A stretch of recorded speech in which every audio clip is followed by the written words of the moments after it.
The day I finished chemotherapy, I came home to an empty house. No balloons, no flowers, no Ryan. Just a note on the kitchen counter that said, "I've moved on. Don't call me." I stood there in my hospital gown, bald, exhausted, and completely alone. And I thought, where is my husband?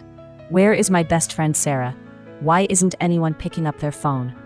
It took me 3 days to find out the truth. They had gotten married in Vegas while I was in the middle of my 4th chemo cycle. And the worst part? Almost everyone in my life already knew. My name is Lisa, and 18 months ago I had the perfect life, or at least I thought I did.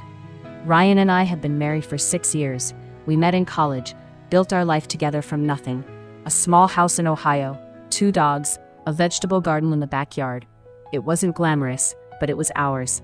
Sarah had been my best friend since we were 14. She was my maid of honor.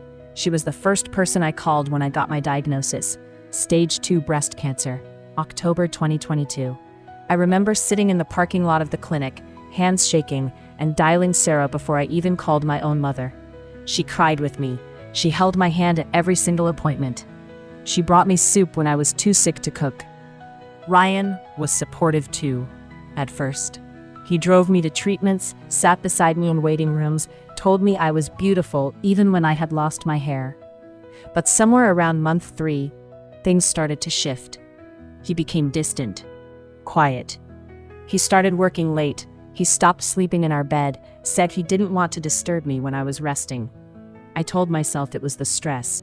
The first thing I did was call a lawyer. What Ryan had done was not just cruel, it was illegal. We were still legally married when he married Sarah. That made their Vegas wedding completely void. He had committed bigamy. My lawyer contacted Ryan immediately. The look on his face when he realized what he had done. I didn't see it personally, but my lawyer described it to me later. And I have replayed that description 1,000 times. Ryan had to have the Vegas marriage annulled, publicly, on record. But that was just the beginning. Because we were still legally married, I was entitled to half of everything.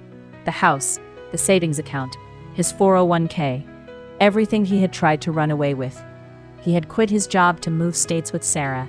He thought he was starting fresh. Instead, he came back with nothing. Sarah lost her job too. She worked at the same hospital where I received treatment. When the administration found out what she had done, exploiting a patient's trust while acting as emotional support, they let her go. Her nursing license is currently under review. I sold the house. I took my half of the savings. I moved to Colorado, closer to my sister, and started over. Ryan tried to reach out 6 months later.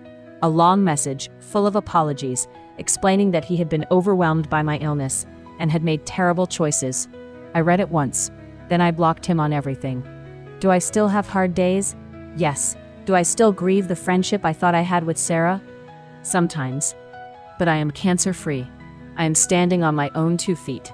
And every single person who bet against me while I was at my lowest, lost. Some people show you who they are when life gets hard. And some people, like Ryan and Sarah, they showed me exactly who they were. The difference is, I was paying attention this time. If this story hit you, subscribe. New stories every week.